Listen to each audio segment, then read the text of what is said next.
Okay, so for the backup camera, you just want to make sure that you have the camera plugged into the cigarette lighter. You will hit the power button on the top, and then it will come up with the back view. Just turn this on when you're actually backing up, otherwise you will always have.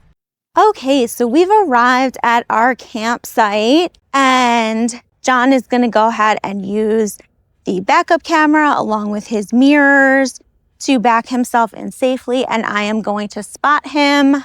And so what you want to be watching for is clearance on the top, clearance on the sides, any uneven terrain if you're not at a paved campsite.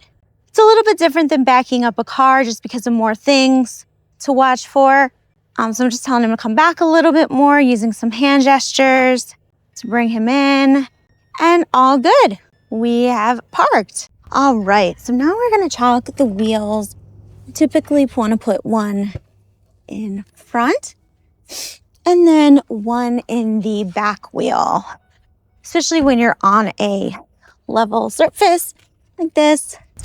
Just like that, one on each side, two on each side. So there's one at all four tires just for safety.